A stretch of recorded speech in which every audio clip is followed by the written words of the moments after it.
And when you are, say hello. Tell me where you're watching from. Did you get out and move your body today? It's I need to put my hoods back up. It's raining again, snowing or something. It's doing the thing it does in the Pacific Northwest. But it's beautiful out here. It's beautiful because it's peaceful, and I'm the only person out here besides the people walking their, or the person walking their dog not on a leash. And then there's another person that walks their dog not on a leash. And their dogs are friendly, but the first time you meet the dogs, you don't know if they're friendly, and they come running at you, and they're kind of scary because they're big dogs. So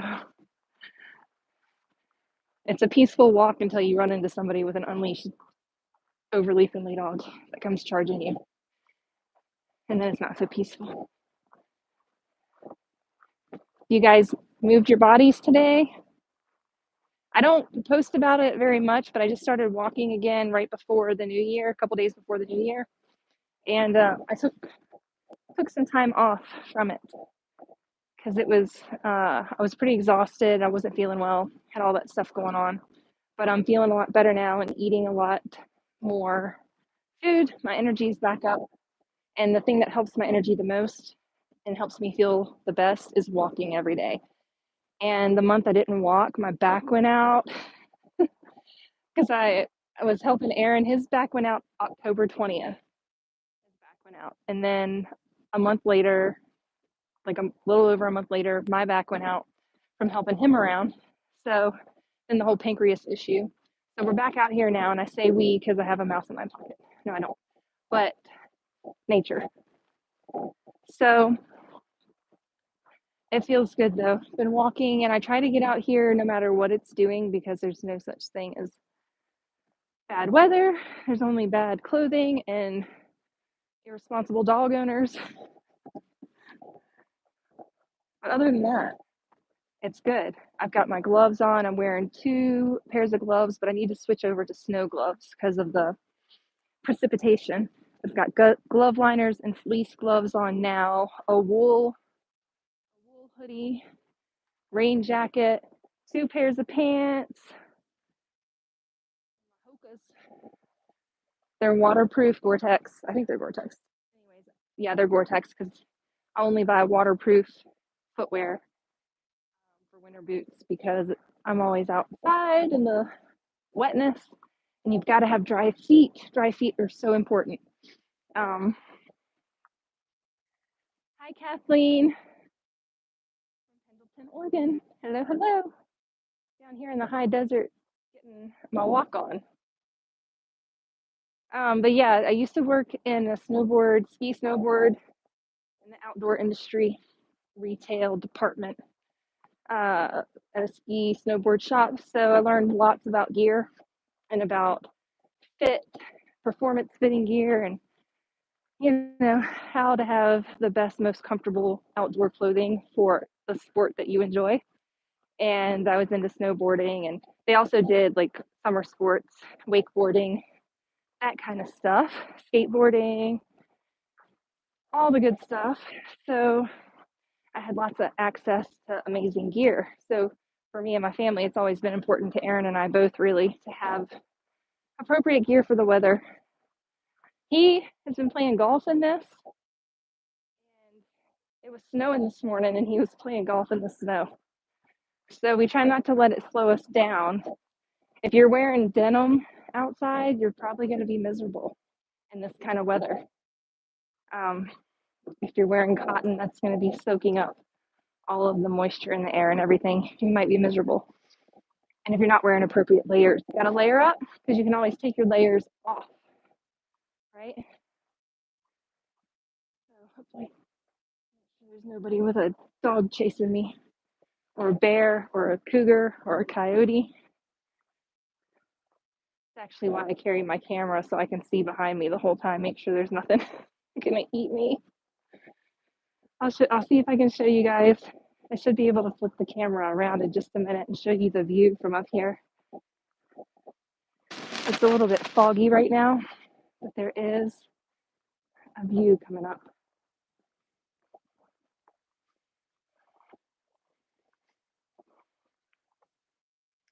I walk up and down this really steep hill. My exercise in, but there's a river right there. And the river, it's really pretty when the sun sets. I try to walk in the evenings when the sun's setting, but today it's so, maybe I'll make it back out here with the kids or something in about an hour. But right now it's pretty froggy, not much sun action going on for the sunset. We're still a good hour out from the sun setting up here. Anyways, it's nice no matter what the weather is. It's nice to get out here. And I'll just admit it because it's peaceful and it's quiet. It's the only time there's peace and quiet from the moment the kids go to sleep till they wake up early in the morning. It's quiet. And usually I'm wiped out, so I'm sleeping too. But coming out here, it's very quiet. So it motivates me to get out and walk every day because I know that I'm going to have some quiet alone time and have my thoughts to myself, and I'll be able to listen to a podcast. A lot of times I turn on something on YouTube and I throw my phone in my pocket and I just listen to whatever videos my friends and stuff on YouTube. So today I decided to do a little live. I've already done half of my walk. I'm going to walk down the hill and then I'm going to walk back up the hill. I'm going to walk about, I don't know, what is it? 3/4 of a mile down the hill and 3/4 of a mile up the hill, and then do that a couple times. I'm building up. I started out doing it once and now I'm on doing 2 laps. I'm actually not even sure how far it is, but when all is said and done, it's a couple miles. It's a good distance. And my hope is to be running by summer. I want to try to run again. So we'll see if that happens. We'll see if all this cross training that I'm doing, if I can run without it bothering my back too much. I've got herniated discs in my low back. And so running has been, it's doable if I get steroid epidural injections, which I don't want to get, so I haven't ran. I haven't been running because I haven't been doing the thing that keeps me pain-free when I do run. So, but I'm hopeful that I can get strong enough and start running again with minimal pain, minimal sciatic issues. So that's the goal. Been walking since August and took a month off in November to December. We're back at it out here. Hi, Amy. Yeah, the initial push. So every day I'm standing in my kitchen window and I look out the window and I go, I'm so tired. I just want to take a nap. I don't want to go walk. Oh my gosh, I have all these dishes to do. And when I feel that, when I have that feeling, that's when I harness motivation to walk. I say, I'm tired. I want to take a nap. But if I go walk, I'll have energy and I'll feel good if I go walk. And then it's, I hurry up and I like did the dishes real fast and just like cleared the sink out or cleared the dishwasher out so that it could be loaded. So whatever happens while I'm gone, you know, I can come back and at least load the dishwasher if there's dishes floating around the house from Aaron and the kids. So when I stand there and look out my window and I go, oh, it's a yucky day. Oh, I don't want to go out there and get cold. The initial step outside and the first bit of cold. So today what I did was I put my pants in the dryer. I'm wearing leggings and then I'm wearing these thick fleece pants over them. And I put my thick fleece pants in the dryer and wrapped myself up, got warm in the house, put on my rain jacket, put on all my gear, put on my warm pants, and walked out the door. And then I felt great. And I just started hucking it from right there, speed walking, you know, trying to get my blood pumping so that I didn't feel the miserable cold. And that's how I forced myself to get out of the house today. Because every day I almost don't make it out. And we can relate that to a lot of things, a lot of habits that we have or don't have in our life, or habits that we want to implement. There's always that, like, make yourself do it. It's just sometimes we just have to make ourselves do it. That's why I try to share about it, but maybe I should share about it a little more because it's. I mean, don't get me wrong, my hands are like ice cold now because I had this hand back in my glove. Get it back up. Don't get me wrong. I can talk myself out of doing things real quick, but I'm so stubborn, and I'm so stubborn that I make myself do stuff that I don't want to do all the time. And there's plenty of examples of that in my life of doing Aaron and I both doing all the things we don't want to do, like making ourselves do things for the better of our. He doesn't want to eat carnivore and be strict with his diet, but when he's not strict with his diet, there's like physical consequences that he feels and endures. And same thing with me. I eat a certain way, I feel a certain way, and it's just not fun. So just got to do things that aren't fun sometimes so that we feel our best. And walking mentally before I get out here, it doesn't seem like a fun thing. And then once I'm out here, I'm like, oh, this is amazing. I can walk forever. And I walk until I'm tired. And I can usually anticipate, like today, I feel really good. I'm down to the bottom of the hill and I'm not quite there, but I'm going to turn around and go back up to the top of the hill and walk back to the fence. And hopefully that Doberman is on a leash now. She was a friendly, I mean, the owner claimed she was really friendly. And I believe it because I had Dobermans and they were friendly. Growing up, we had a really sweet Doberman, but all of our neighbors were terrified of her. They didn't know her like we knew her. She was a family dog. She was a good dog. She died because somebody poisoned her. And right after she had a litter of 17 puppies, we found her and she was poisoned. So we had to bottle feed all of her puppies and keep them all alive. And I think she had 17 total, but when all was said and done, there was 11 that survived. So she was a really good dog, but it wasn't a good situation. She got out a lot and all that. So this person's Doberman got out and like chased me down. And anytime a dog chases me down, I kind of like got behind a tree. I ran and got behind a tree, and I say in a deep voice, "Go home, go home," and I just keep saying "go home" to them. And usually if their owner's around, they'll back off and stand there and stare at me. They're like, "What? Somebody's being stern with me? What?" And they're kind of confused usually. The dogs, like if you get real stern with them. And so that's worked when I've been on walks with my kids and people have unleashed dogs. All my kids gather close to me and I just say in a big, deep voice, "Go home," go home. And usually the owners are nearby. One time I was pregnant with Annika and I was on a walk on this walk and two big dogs chased me and there was no owner in sight. So I ran up in some bushes. I was 40 weeks pregnant, had scratches all over my legs, and I just, in like the deepest voice I could, yelled for them to go home. And eventually, their owner was up on their property, which was like a couple acres away. And I hear their owner like whistling at them or whatever. And the dogs just kind of trotted off. But there's no sense in it to be like, I get it that dogs get out, but it's just so frustrating because dogs can be scary. You just can't trust other people's dogs. So I don't know. It's happened multiple times. I would say, well, daily I see people with unleashed dogs because I see the same lady every day with her unleashed dog.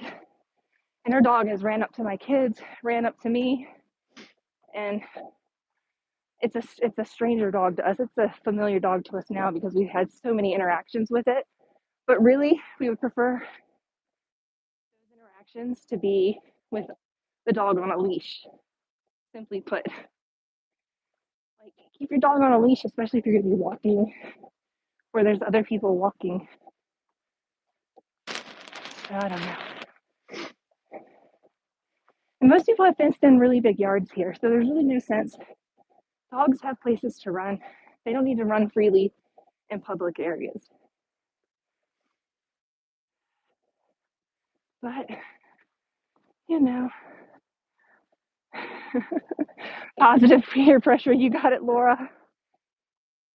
Once your blood starts pumping, you're going to feel good.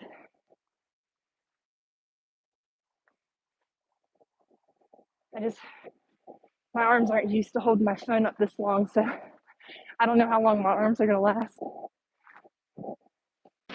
on this live. I almost wore my really big, thick down jacket, and I'm glad I didn't, because it's like 38 degrees, but I'm super comfortable in the outfit I chose, in the jacket I chose. Dry.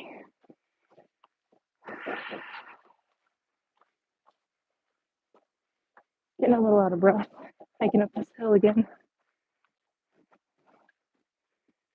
Yeah, I'm enjoying my walk. Hi, Kayla. Yeah. I mean, we're out in the boondocks in the woods, and this is like a utility access road. And then the public access road.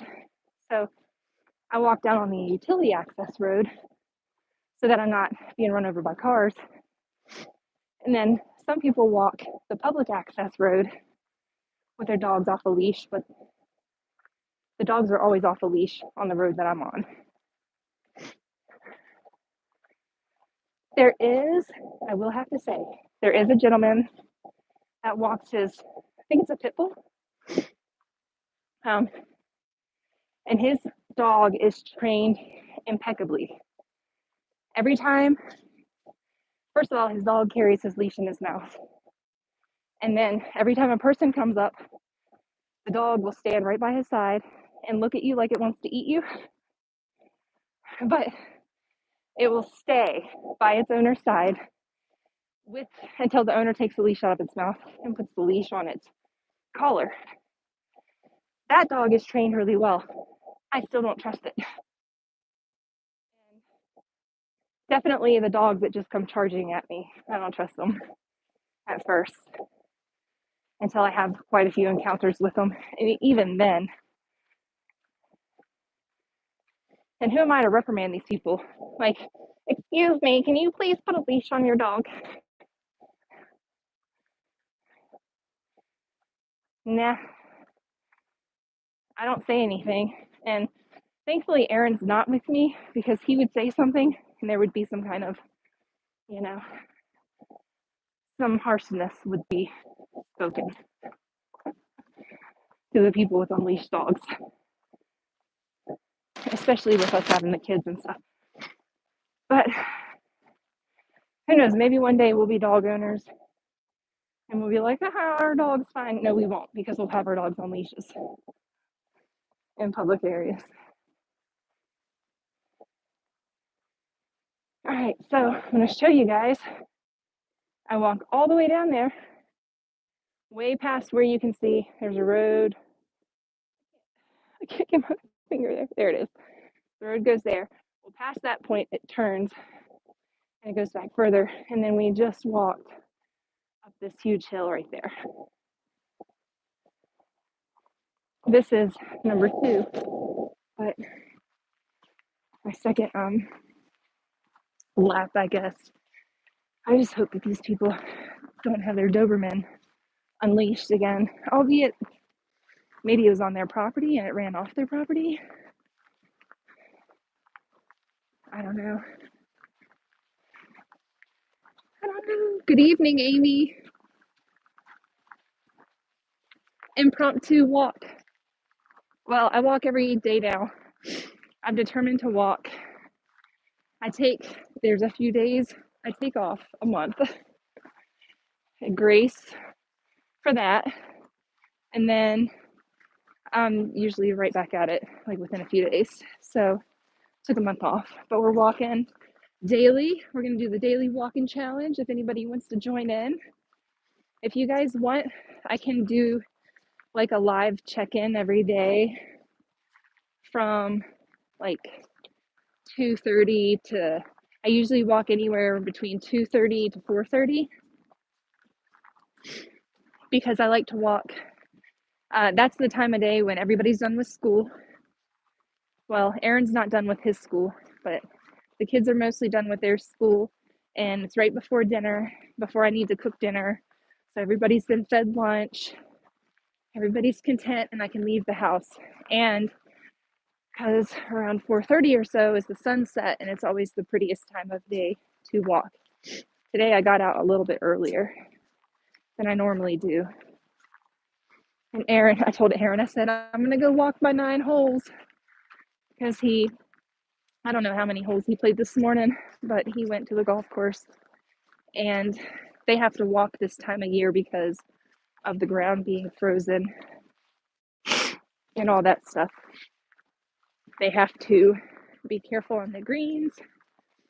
So it's getting ready to close down in the next couple of days permanently for the winter, for the next couple months. So he's been playing when he can before they completely shut the golf course down.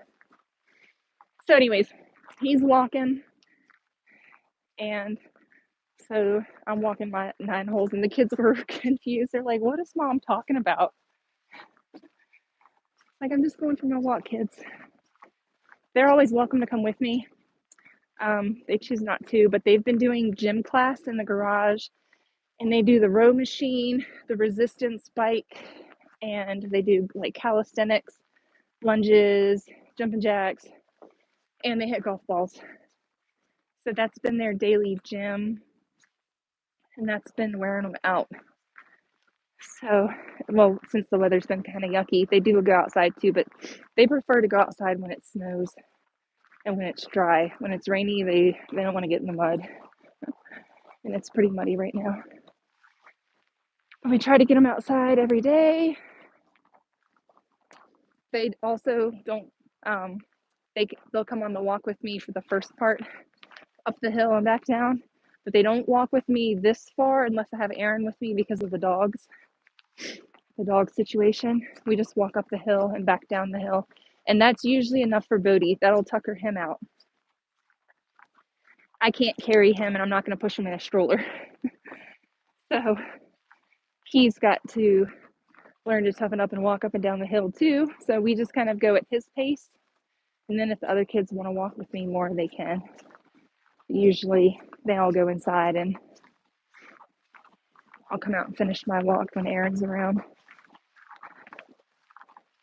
But the garage gym the last few days, that's where it's been at. They like the row machine. It's like a rowboat, or not a rowboat, but like rowing, like the Olympic rowing or whatever, but only stationary in your garage. Which I've been doing that since I raced motocross. I just haven't been doing it recently. And I've rode on the row machine through pregnancies. And it's time for me to get back to it. But I'm walking and trying not to burn a bajillion calories yet until I'm eating more food and digesting more food. So walking's enough for me. If I go out and row in the garage, there'll be 1 to 5 kids out there monkeying around, and it's not a peaceful experience. So the walk's getting me out of the house and a little bit of space to breathe and to rest my ears. I don't know what it is. Lately, the chatter of 5 children has been a lot. A little bit of sensory overload, so the walks are really helpful. And we can be honest about that. We can be honest about being with your family 24 hours a day and the constant noise level of children. It's loud, and we ask them to be quiet, and they'll be quiet. They'll be quiet for a little while, read their books and do their schoolwork. But when there's not those types of things going on, it's a lot of rambunctious fun, good time playing going on, and it's loud a lot of the time.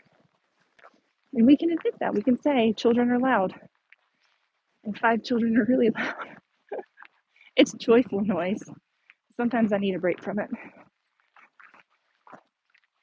And then I go back with a much, much more patience and appreciation for the noise. After a walk, I can usually finish the evening with, a not stressed out, overwhelmed mommy attitude.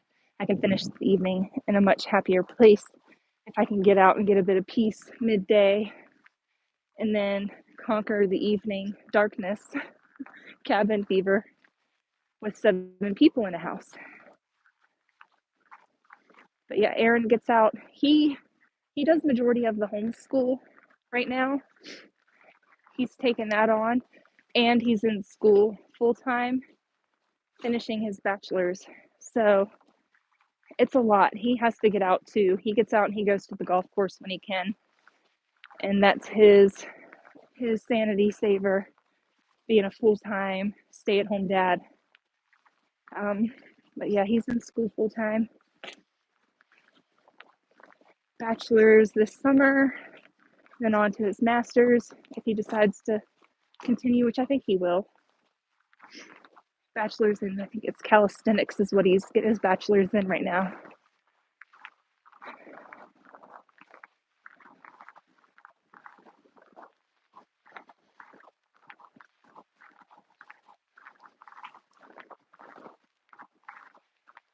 We've been looking at land, we've been looking at houses,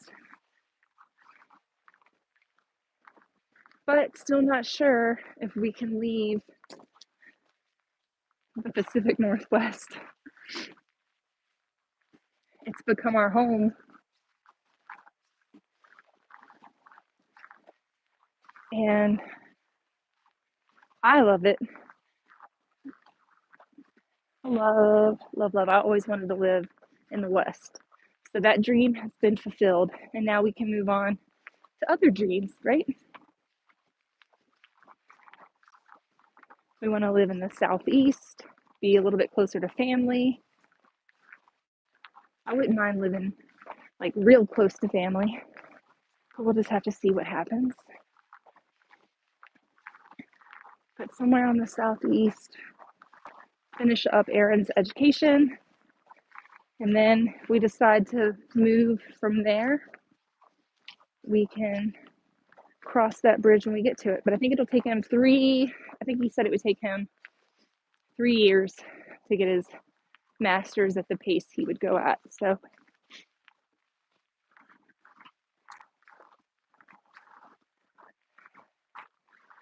put us on the East Coast for a couple of years. And then we could find a job. You could find a job somewhere or start something.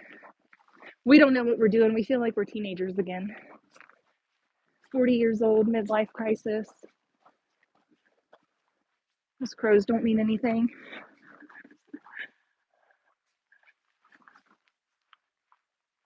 Oh, it's a berry bush. No, sorry. It's an elderberry tree or elderberry bush. There's a few on this walk, which is nice because it's all wilderness on the back side of a neighborhood. But yeah, there's a lot of elderberries out here. I'm trying to propagate some elderberry plants. If y'all know anything about propagation, I can easily Google it. I can, but if you want to comment your propagation tips, like if I cut some branches off of an elderberry bush and stick them in some water, is that enough? Or do I need to do something else? I feel like I'm missing a step. Now I am doing that with the plant that I've done that with for all of eternity, the variegated vine. What is that thing called in my window? I can't even remember what it's called. Anyways, is it the same thing with elderberry sticks? Can you just cut a piece off and it'll grow roots eventually? It's just sleeping right now because it's winter, right? The branches are. So maybe I need to cut the twigs in the spring and do them that way. Because they're growing little leaves, but I think it's because I have the branches inside in a little bit of water. So I need to dig up some elderberry roots.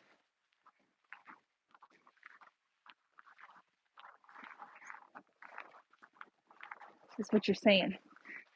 I need the roots. Yeah, I was just wondering if the stalks would grow roots, because I know with some plants, you can take a cutting and place it in a moist environment and it'll grow roots or shoots. But I've never done it with elderberry bushes before. I have dug up and transplanted some small elderberry bushes that I'm not going to go into detail about that, but I have done that. Not sure if what I was doing was legal or not, so I'm not going to elaborate. But and I've just never been able to keep them alive on my property, even though there's a bush on the very next property over from me, and they're growing all around. I'm just not very good plant mama.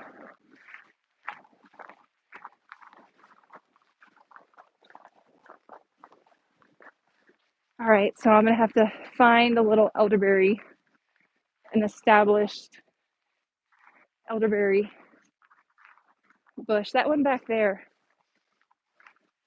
So if I dig up the roots, it'll grow a little plant if I put the root in some water or in some dirt. One of these days, I'm gonna live in a permanent home and I'm gonna grow some elderberry bushes along with every other tree and bush and plant that can provide us food.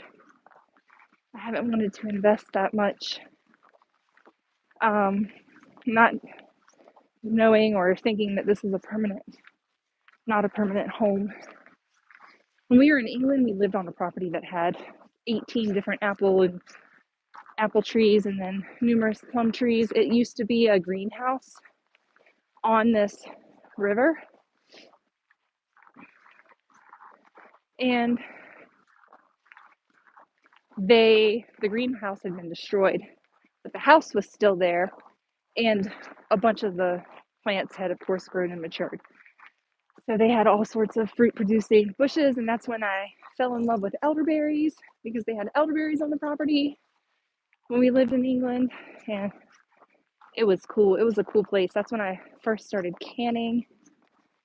Now I'm walking back. This is a third road, or a third direction I walk in to get extra distance. Remember, I'm trying to walk more and more every day. And when I got onto this live, I had already done one lap. So I'm working on my second lap. We've been walking fast for a minute. I've had a bunch of people tell me that they don't walk with me because I walk too fast. But that's just the speed I go. I used to run long distance, so it's ooh, that was fresh predator poop. I am getting out of this spot. Ew, it stinks so bad too. That's something that was not here. I walked back to the cell tower on my first lap, and that poop was not there. That's fresh poop. And I don't know what kind of poop it is. There was hair in it, so I'm assuming it's predator poop, but I'm not sticking around to find out. I'll tell you that much. There's tons of predator poop, but that was like really fresh. Like, it's hot. It's nearby. Whatever it was.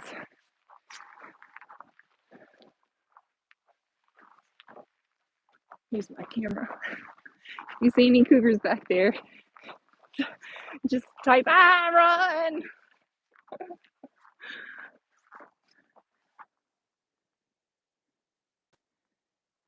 Yeah, that one back there didn't have any little, oh, you mean, that one back there didn't. I'll check this other one. There's a few more elderberry bushes up here. I'll check and see. Come back in the spring and get them. Plant them up in my garden. Give it one more try at this house. When we move, if the plant survives, I can dig it up and give it to a friend.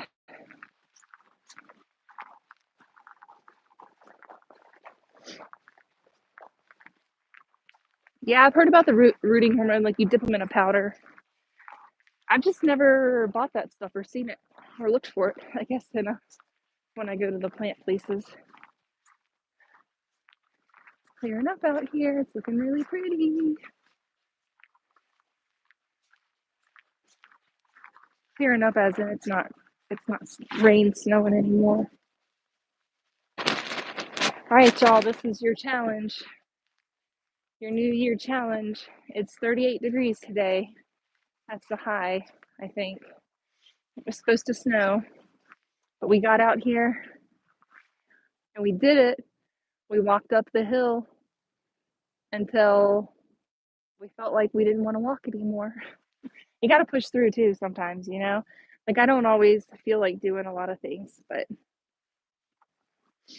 when I push through and do it, that's going to build resilience. That's going to help me in difficult situations. And I just got to man up and do it. It's kind of like when I used to be in excavating.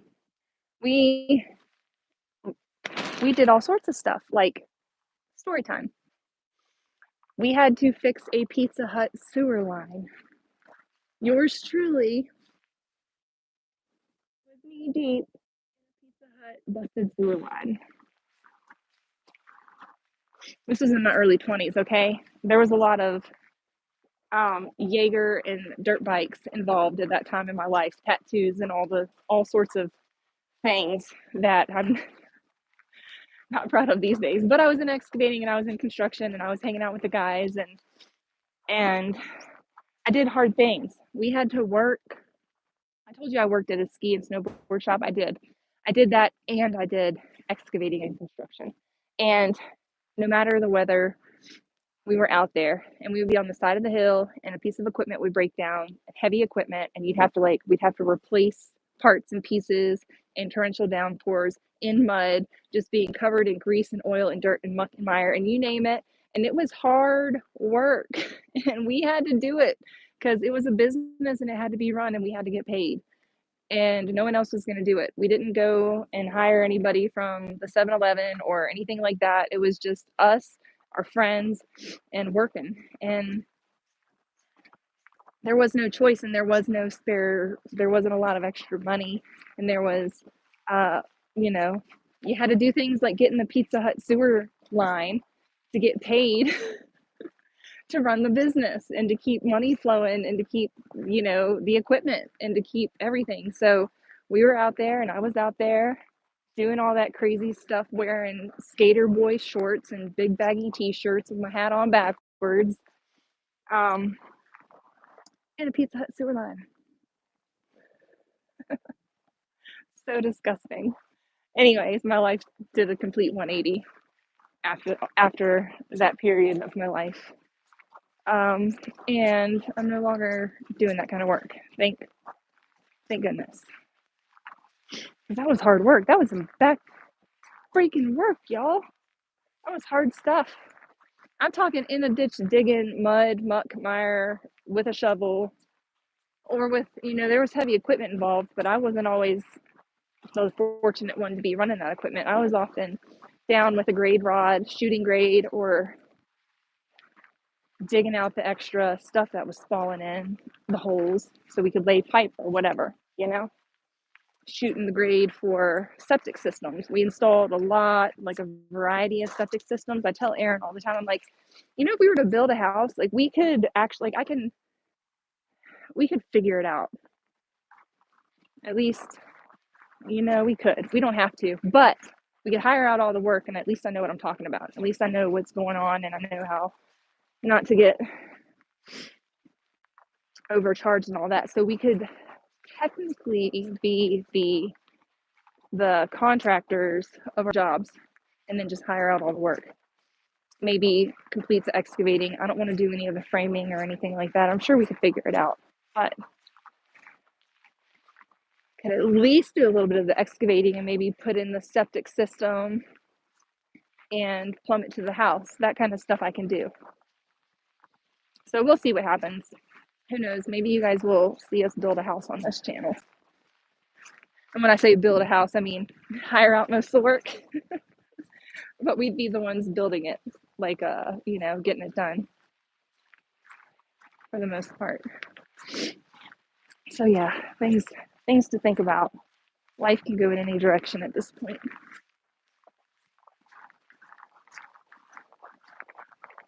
All right, y'all, I think I'm it's starting to rain again.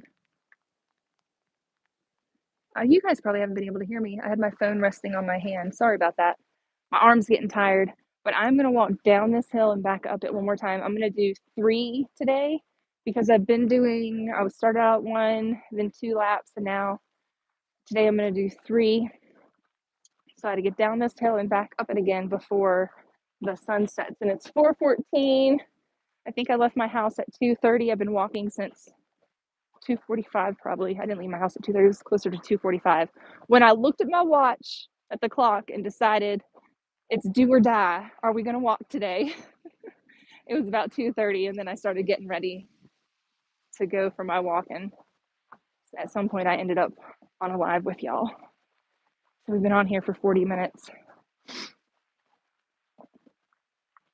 Oh, cool. You can hear me. I switched hands and adjusted my arm. So hopefully that helps, bouncing you guys all over the place. But yeah, why were we? Oh, we were talking about you can do hard things. If I can do hard things, you can do hard things. So, like working in a Pizza Hut sewer line, disgusting, horrible, horrible time. Yes, I was wearing boots and protective gear and all that sort of stuff, but difficult. And then environmental remediation. That was really hard work, working in the South in people's attics and crawl spaces in summertime wearing full like hazmat suits. I did that too. And all of that was really hard. So when I look out my window and I go, I don't really want to walk today. I'm feeling kind of tired. I go, Katie, you've done hard things. You've raced motocross. You've put on layers and layers of protective gear, strapped yourself to a really hot bike that runs really hot and raced around a really hot dirt track with a helmet on and goggles in 100-degree weather. Like, it's really crazy stuff. And then held on for dear life onto that dirt bike. I think now going for a walk isn't the hardest thing I've done in my life. I've done really hard things. So we can all put on our boots and get up and rise every day through the pain. Some days not. I'll tell you what, a month ago, I could not have gone for a walk. No way on earth. I couldn't even walk up and down the stairs or drive my car or anything. When I threw my back out, I was walking with a cane. So I appreciate the days that I can get out here and walk, because I know that there are some days my back's going to go out and it's going to take me, my pancreas is going to act up and I'm going to be out for a period of time. So that's another motivating factor, is I think tomorrow I might not be able to walk. So today, while I can walk, I'm going to walk. I might not be able to tomorrow, but we're not going to think that way. We're going to think positive and get outside and do the hard things. And it's actually not that hard. There's lots of rewards to walking every day, or walking whenever you can. Health rewards, numerous mental health, physical health. We're going back up the hill. So yeah, I would say I'm walking at this pace for at least an hour and a half every day. But today it's been much longer. We're approaching 2 hours, because I'm gonna throw on an extra 30 minutes or so and walk back up to the gate and back, because I'm feeling good. And I feel like today I can push it a little bit more, because I went to the chiropractor on Monday, just some maintenance so that my back doesn't go out again. I was starting to feel a little tweaky last week and into this week. I went to the chiropractor. She reset some things and I was really sore, and really sore for 2 days. But today, feeling totally back to normal level of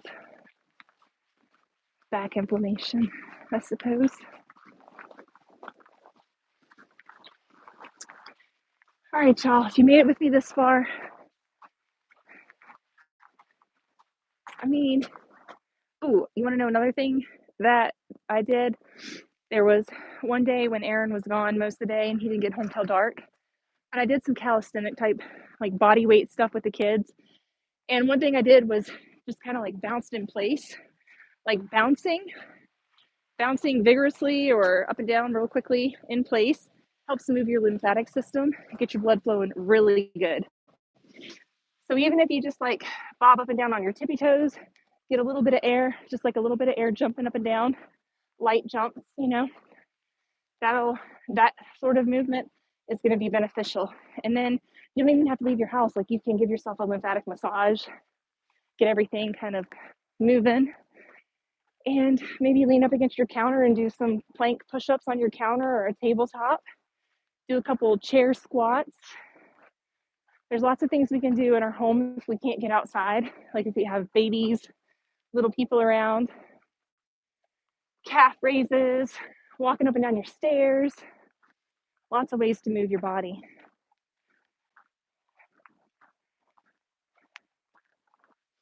So, hi, Joan. We're doing good. We're doing really good right now. It's been a great start to the new year. Nobody was in the hospital on the New Year's, and that was a huge improvement. We had a series of years where it seemed like someone was either in the ICU or in the hospital. Aaron was in the hospital last New Year's with a bowel obstruction. So this New Year's, we're off to a good start. We're both back to good health since our backs went out in November. His went out in October, mine went out in November. And the pancreas issues, which so far I've been able to manage with my diet, mostly plant-based and chicken, salmon. So been able to manage my my pancreas pain that way. I miss eggs. I had one plate of scrambled eggs about a few days ago. I tried 3 scrambled eggs. Didn't have any pain, but I don't want to push it. I'm not trying to push it. So I'm just trying to be mindful. Oh my gosh. I'm walking, like, the nearest house is up there, up on this hill, and I smell their dryer sheets, y'all. If I can smell your dryer sheets and your dryer running from like 100 yards away, probably 75 yards, not good. I'm sure there's non-toxic dryer sheets out there, but I mean, hi, Judy. We're doing good right now. Oh, sorry, Judy. Sorry you feel that way. I'm not sure what thought process that is that you don't agree with, but I totally understand. Everybody thinks differently. Some of us can agree to disagree, and some people can't. I get that too. Some people can't, like, see past differences, and I understand. Totally understand. I'm an open-minded person. I like to think I am. I don't know if it was the dog walking comment that upset you, but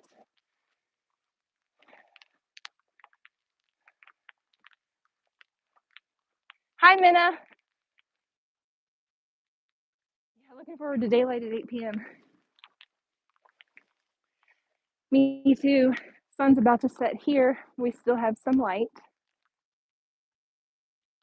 Wool dryer balls, yes. Yes, yes. Wool dryer balls. We use those too. I haven't really noticed like a static problem. I think the problem I'm having by not using fabric softener is that our fabrics are wearing out sooner. I feel like, is that a thing? Does fabric softener protect your fabric, make it last longer? Because I feel like, or maybe it's just kids wear through things, or maybe it's just a lack of quality fabrics these days.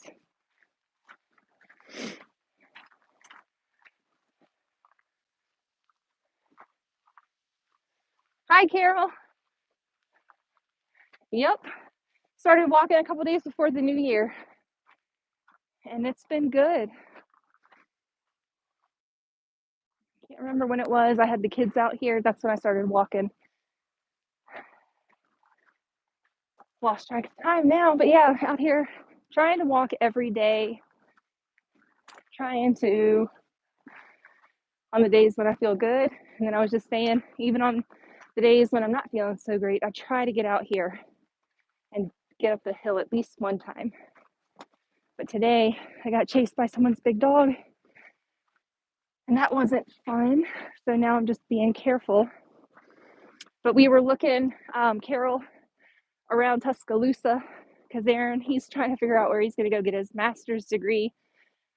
So we've been looking pretty near around where you guys are at down there in Alabama, because he would only have to go to the school once a week, so we can live, 40 minutes to an hour outside of that area. So right now we're just exploring different universities for his master's degree. So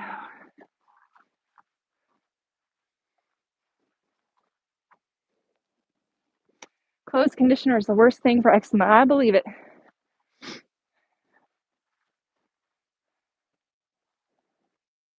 Oh, static is caused by over drying. Yeah, we have a problem with our dryer drying. And I clean the lint out, but it only has a high heat setting for 60 minutes. And then the other low heat setting, it's like maybe a 40-minute cycle. So we have to restart. And this time of year, we don't have a clothesline because it's just soft and wet. So, and freezing. So we don't have a clothesline this time of year. The dryer takes forever. So usually the clothes don't get over dried. We usually have to pop them in there for a couple more minutes just to get them to finish up. Starting to pour down rain now.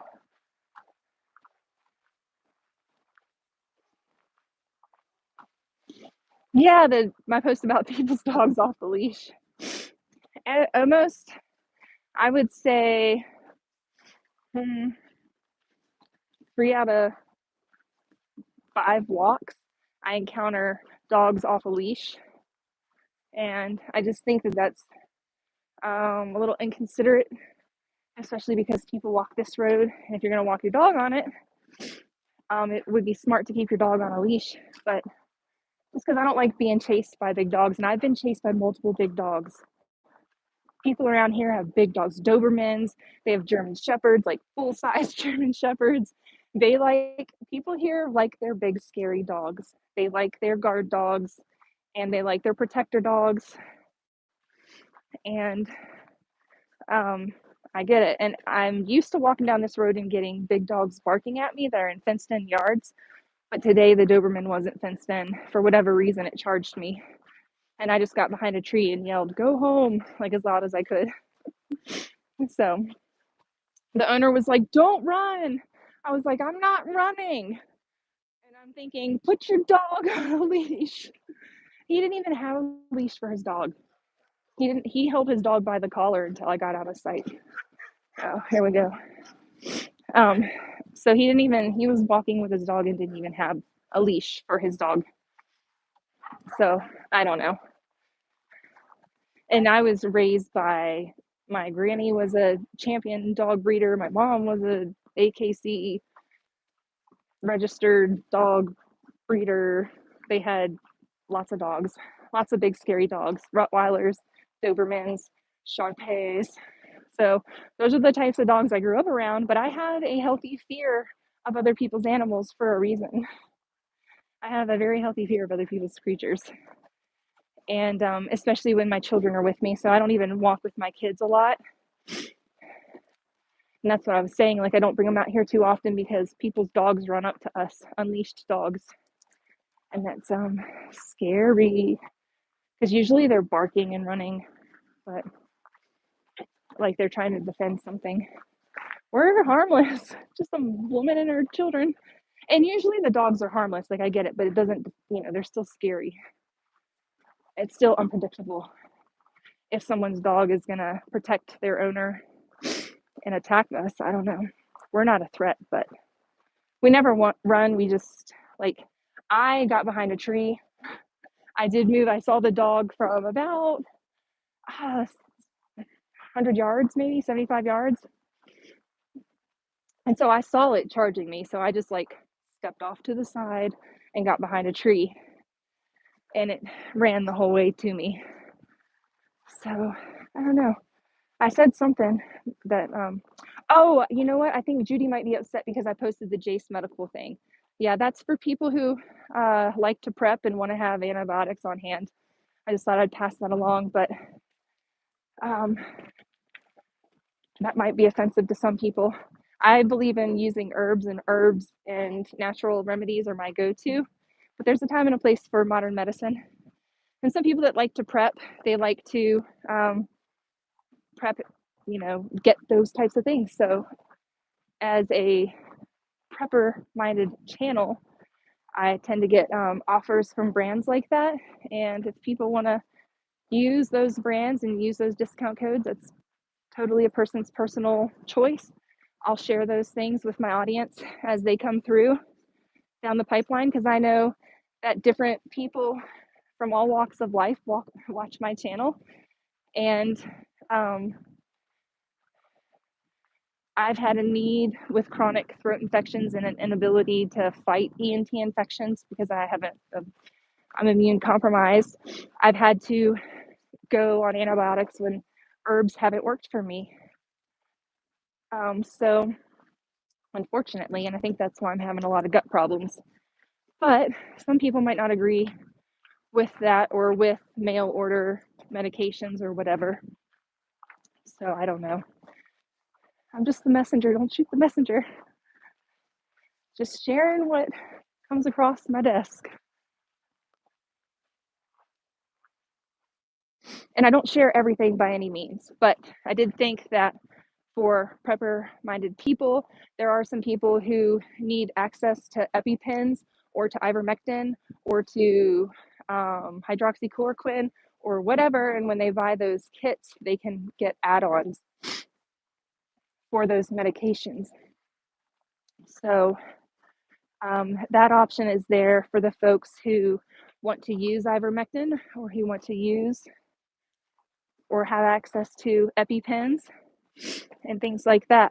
So my husband's allergic to bees and we need access to EpiPens and we need a stash of EpiPens. So for someone like us, of course, we can get them from the VA and he can have his prescription and all that stuff right now. But there's people who don't have access like we do that might need access to EpiPens or various medications. So through Jace Medical, that option is there for those folks.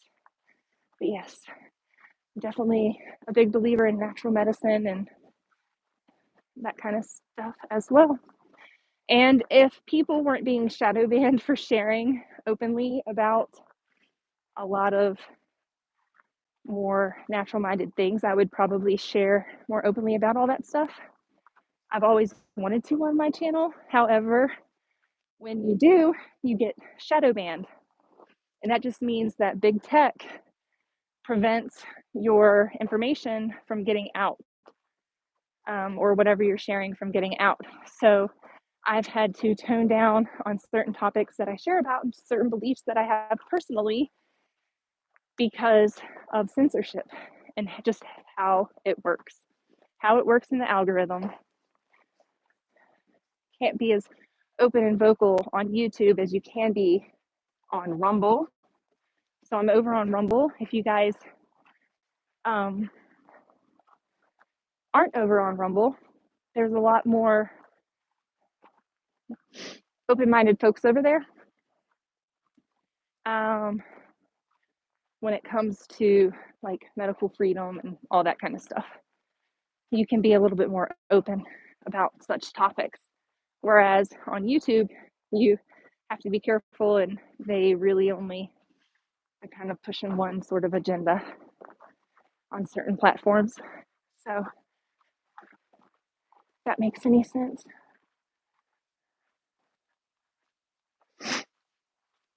Exactly, Vicki. And for people who have compromised immune systems and who don't want to go into a doctor's office and maybe they don't want to do a telehealth visit, it's a good option for things like that too. So you don't even have to leave your house and expose yourself to any germs. I've been lucky that my providers have been able to do televisits with me. And my last pancreas attack that I had a couple weeks ago and my back was out, I was on the kitchen floor curled up in a ball and called my provider's office and said I needed to be seen. And they made a televisit with me. I think it was like an hour and a half later. I was still on the floor in the kitchen, curled up in a ball, in pain with my pancreas. And I was able to have a telehealth visit like that. And I didn't have to go to the emergency room. I mean, she wasn't going to be able to do anything for me. The emergency room, I had already been there. And I was just kind of waiting for if I wasn't able to keep down food, because with pancreatitis, you can start vomiting and have an inability to keep down nutrition. And fever. So because I didn't have a fever and because I was keeping down food, I didn't feel like I needed to go back to the ER. The only thing I can do is pain management when I have those spells. But I needed to see my provider so that she could call in my prescription. And I was able to do that through a telehealth visit. She was able to see the amount of pain I was in and everything that was going on. And I was able to express what tests I needed done. And this was all around like this whole pancreas situation. So I'm fortunate that I was able to do that. And then I got hit with the bill because we're transitioning from military to civilian life, and we were between insurances. And I was like, oh my goodness, telehealth visits are expensive. So for that purpose, and someone also said that the Jace medical kits were too expensive. Well, you're not paying for a visit. You're not spending one-on-one time with a provider per se for those kits. You're actually just filling out a form. So you're paying for the convenience factor of having access to medications that normally doctors aren't going to be able to prescribe. I know you can't get ivermectin prescribed. You can't get hydroxychloroquine prescribed for the things that they work for in this modern time. But I am actually taking hydroxychloroquine for my scleroderma diagnosis. So I'm taking that daily, and that is supposed to help with preventing some certain illnesses. So that's been to my benefit. And if I'm able to access that when I no longer have access to my provider that prescribes me that, then I'll be able to still get those things through an alternative source. Things that I need to keep my immune system in check so that my body's not attacking itself and causing me debilitating pain and inflammation. Like, y'all, I'm doing so much better. Well, that's relative. I'm doing so much better than I was 6 months ago with the amount of pain and inflammation. It's greatly improved since I've implemented a few things in my regimen. So there's always hope. Yeah, we had a little slide back in November, but we're navigating it all and trying to find ways using both allopathic medicine, traditional Chinese medicine, naturopathic medicine. You combine all the forces and work together with all of those. There's healing to be had. I believe it. And God, you know, and the God-given wisdom within us to listen to what to do for ourselves and our bodies. Not everybody agrees with my choices, and I don't agree with everybody's choices, but to each their own, right? That's why this whole conversation started. Because something I said upset somebody, and I just want everybody to get along. Maybe look, and Aaron and I have this conversation a lot because he sees things differently than I do. And there will be a situation with a person, and I can see it from kind of all sides and can rationalize points of view. And he might not be able to see the same thing I do, but it's interesting to see how people see things differently. It's just interesting. So I'm one of those people, I try to put myself in everybody's shoes and say, well, how does it make this person feel and that person feel? And that inhibits me a lot because I don't want to hurt anybody's feelings or make anybody feel uncomfortable, because I don't like being my feelings hurt or feeling uncomfortable. And so, yeah, I am very cautious But I said something to that upset Judy, so I apologize, Judy, if you're still on here. My intention was not to make anybody feel disgruntled about me or my channel or my beliefs. Joan, dates for my referrals. I see the rheumatologist on the 11th, and I don't know if I'm excited or terrified for that. Then my gastro appointment isn't until October. So they have me on a cancellation list, because my referral for gastro is urgent. So they do have me on a list for that. I don't know. They had me on the same list for the rheumatologist, and I never got called back. And, I would have to call every single day to see if I could get an appointment for a cancellation, but I'm on the cancellation list. So I'm not calling every day and hounding anybody for appointments. I'm hopeful, though, that the rheumatologist might. Well, this is kind of a double-edged sword, because the last thing I want is for scleroderma to be the cause of anything going on in my organs that could be causing the issues with my spleen, my liver, and my pancreas. But also, it would be nice if that was if there was an answer, like a definitive answer. But at the same time, it's hard to talk about.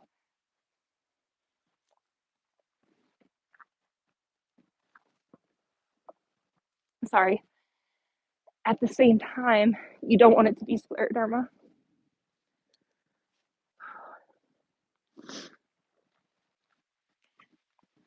So that's hard to talk about. So I'm kind of nervous about this rheumatology appointment. Just a little.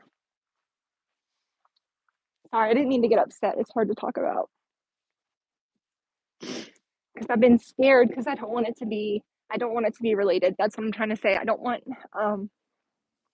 scleroderma to be affecting my organs, because that would not be good. That would be the worst thing, because it's kind of a downward spiral if that's the case. So I'm not going to think about it anymore. I'm not going to talk about it anymore, because we're going to be hopeful that they are unrelated.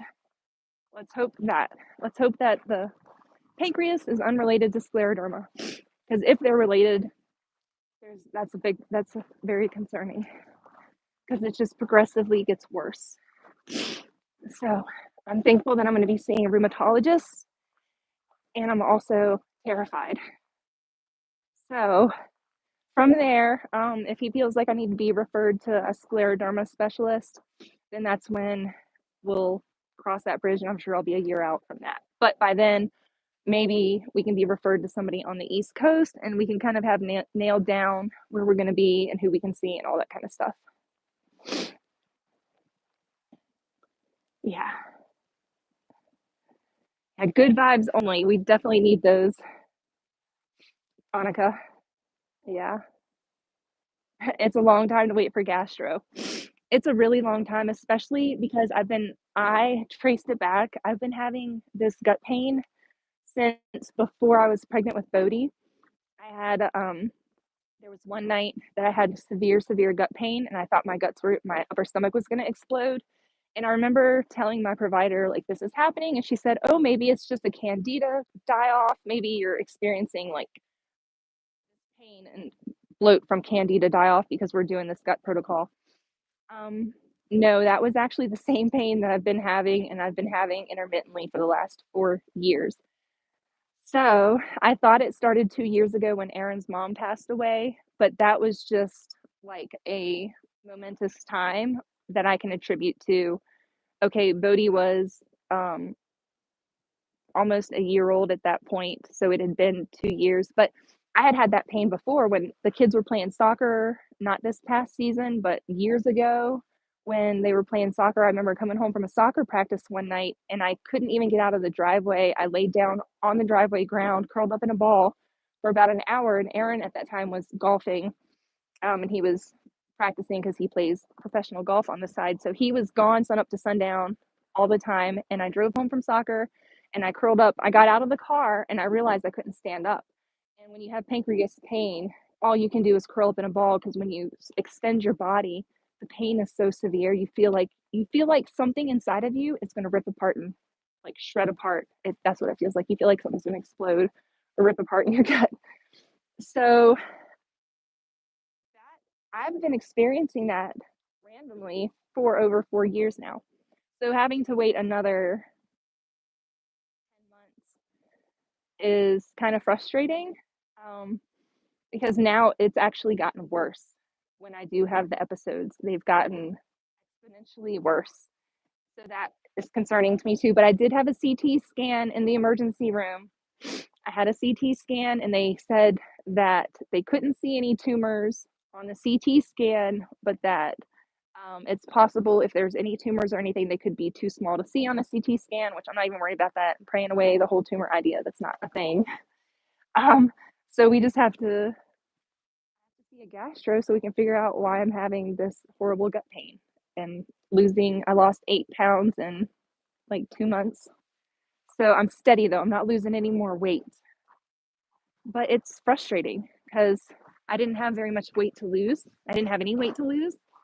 And so I'm just happy now that I can eat. So I'm eating food and I'm holding steady at the weight I'm at. Oh, Joan, you didn't upset me. It's just that's another reason why I walk because, oh, man, it's been so heavy.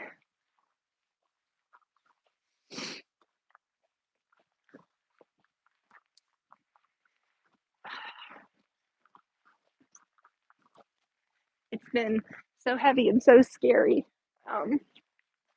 that I have to walk every day just for peace of mind and to cry it out. You know, most days that happens on these walks. Get it out of my system so I'm not doing it in front of the family. But yeah, slightly concerning that it's gotten a little bit worse and that they saw cysts on my spleen. So that can be as a result of all this stuff that's going on. So we just have to figure it out. I just want to be able to, like, if I can just live and manage the pain and live without pain, that would be good. So I think just getting to that point, you have to use modern medicine sometimes you have to use modern medicine to get yourself the answers that you need to get to the point where you can address it naturally and heal yourself with whatever means. So if we can figure out what the cause is, then, and also as long as I'm feeling good and I'm managing it and I'm not in pain when I eat, and I'm able to eat, nourish my body, that's the most important thing. So even if I have to make drastic changes like plant-based, I'm not 100% plant-based right now, but making drastic changes, low fat. I was high fat for so long because I was nursing babies for the last 12 years. I was high fat, had a high fat diet. So I wonder too if me having a very high fat diet during pregnancy and nursing and all that, if that took its toll on my pancreas. I don't know, you guys. I don't know. I just want to know. Yeah, it's good to cry it out. Yeah, I had to start walking back in August. I was so stressed out, so stressed out that really walking's been my sanity saver, because when you are going through autoimmune disease and you spend like all your time and effort and energy raising your family and trying to heal yourself, it's so frustrating to be dealt worse conditions. And I just kind of I can easily get defeated and get upset and be like, woe is me, it's like so sad or whatever. Or I can just get up every day and kick every day's butt. And so that's what I'm trying to do. And with scleroderma, you're at risk from getting like really stiff joints and sclerosis in your lungs and sclerosis in your organs and in your joints really bad. And so it's important to me to walk so that doesn't happen. And even though I don't have like an official diagnosis of that, I'm taking like all the preventative measures I can to slow the progression. So working with a naturopath to slow the progression of scleroderma, and of both my autoimmune diseases, Hashimoto's too, because Hashimoto's does a number. This can all be a result of Hashimoto's too. So I got two things kind of thrown in the bucket that could be causing pancreas and spleen, liver, small intestine issues. I've got a lot of inflammation in my small intestines from the CT scan. So they're like, oh, we don't know what that means. You just have a lot of fluid around my pancreas and around my small intestines. I don't know any nurses or doctors out there watching this. If you know anything about that, just not sure what would be causing that, because I try to have a low inflammation diet. So I'm not sure. And maybe that inflammation's clearing up. I can actually feel something bulging in my stomach, in my upper stomach, when I lay down. So it gets really hard underneath my sternum when my pancreas gets pretty inflamed. It gets hard and bulges out. So just trying to, I'm going to do one more walk up this hill, but this is going to be number 4, but I'm not going to the gate this time. We've been walking for 2 hours. Why? For sanity.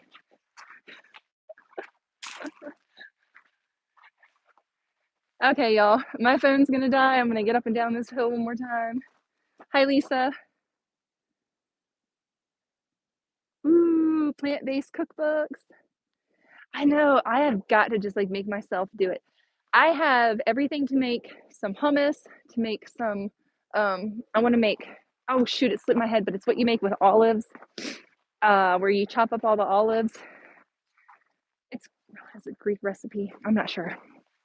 Somebody tell me. But I've got all these things that I want to make and put in containers in my fridge and meal prep for myself, so I can just dump it all on salad and have different protein and fat sources that might be a little bit gentler on my digestive system. But yes, I actually was plant-based way back in the day in my teen years. I went through like a weird food stage where I wouldn't eat. I was just totally grossed out by eating animals. It was weird. Maybe it was like a psychological control thing. I could only control the food that I put in my body. Everything else in my life was chaos. And so I refused to eat animals. But Aaron and I were somewhat plant-based when we first moved to the UK. I was eating a lot more tofu and plant-based meat-like products back then when we first moved to the UK, and a lot of plant protein sources. And if you go way back on my Instagram, I have pictures of like all these. I was food blogging back then because we were doing all sorts of colorful, vibrant meals every day. And since having 5 kids, I just lost the spark, and battling like the fatigue and stuff like that. That's why walking has helped a lot. I'm exerting a lot of energy, but also it makes me feel good. So, but yes, plant-based. I need ideas for sure. Like I said, I'm eating a little bit of chicken and a little bit of salmon here and there because I still think animal protein is important, even if I can't do. And occasionally I'll taste red meat. I had a bite of the prime rib. Earlier today, I had a hunk of hamburger meat, like a chunk of it. So like just small bits here and there. And then I started to get a little bit of a bellyache and I started to panic. And then I was like, oh, that was another reason why I was like, maybe I'll just go walk because it helps with digestion, helps move things through.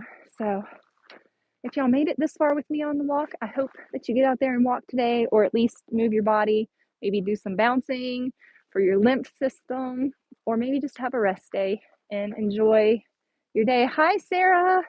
If you guys are watching, go subscribe to Homesteading Hustles channel. Go subscribe to her channel. She's got cool content, and she just released a really cool reel making the avocado chocolate pudding. That looked really yummy, and I have 1 avocado in my fridge, Sarah, and I have cocoa. So that might be, if Aaron, I really hope Aaron doesn't eat. Aaron, if you're watching, don't eat the avocado, the last avocado. We're making chocolate pudding from Sarah's channel.